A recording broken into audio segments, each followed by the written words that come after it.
خبر شامل کرتے ہیں ضلع کیچ کے تحصیل تم سے ہماری نمائندہ مسلم یعقوب سے۔ سابق وفاقی وزیر اور ایم این اے زبیدہ جلال نے گزشتہ روز پکنک پوائنٹ جمیک پل آباد کا دورہ کیا۔ جمیک پکنک پوائنٹ پل آباد کے مالک عبدالرحیم کی محنت اور کوشش کی تعریف کی۔ اس موقع پر میڈم زبیدہ جلال اور عبدالرحیم نے ہمارے نمائندے کو بتایا درشا چاروں کن روستان پیسر سلام علیکم ومن سک وشی بیگیں مقام کے راہ ماگوت دیرن چشن واہن نورندان تے راہ کے ما بارج طور بے نہ بے بلے نکے دا ات کے دل سک وشی بھی اور یہ واجہ ہمتا کے مردم گندی نہ نیزاں کے محافظہ ہچ نہیں یہ مرد دیما چیا کہ یوکا یا مردمی بنندی گندو چوکا یہ کوہ تہا 25-30 سال بھی وشیہ من کھانا واجہ ہنگا بلکہ بورزن اور یوکا یہ بلاہیں لوگان اور یہ دیواران اور یہ جاگہاں اور یہ چشمیا چے آپے آرا گو پدا چشیں کول مردمانی کا جاگا اڈکنر کہ مردم پر پکنک واسطہ ادا کر یہ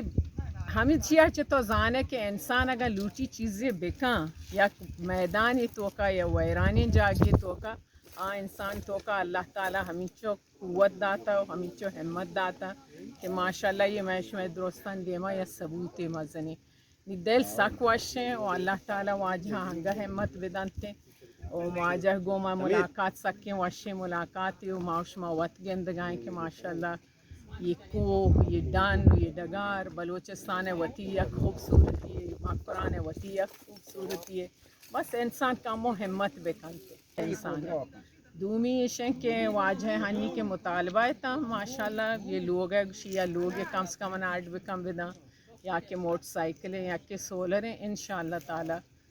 یہ مطالبہ واجہ گا ما پورا کریں انشاءاللہ دیتا اس کہنا اور کا میں لوگا اور کا منا بہت مخصوص بھی ہے میں مردم ہیں ہاتھ سے من دو من لوٹوں بسل زمین لوگ منی آرت میں لوٹنا سمچو سائے لوگ سال لوگی آر بھی باقی شوق کی کئی دفعہ دو وورڈ میں پیسر آندو تھے بنی آگت جمیک پکنک پوائنٹ پول آباد ایک پہاڑی ایریا میں واقع ہے۔ وہاں پر آم، لیموں اور دوسری سبزیاں اگائی گئیں۔ پکنک پوائنٹ میں عوام کا رش ہر وقت دیکھنے کو ملتا رہتا ہے۔ زبیدہ جلال نے جمیک پکنک پوائنٹ کے لیے مالی مدد اور دیگر ضروری سامان دینے کا اعلان بھی کیا۔ جسم معلومات اور خبروں سے آگاہ ہونے کے لیے Gedrosia point Facebook page, Instagram, Twitter کو فالو اور یوٹیوب چینل کو سبسکرائب کریں۔ بیل آئیکن بٹن دبانا نہ بھولیں تاکہ مکران سمیت بلوچستان کی خبروں سے جڑے رہیں۔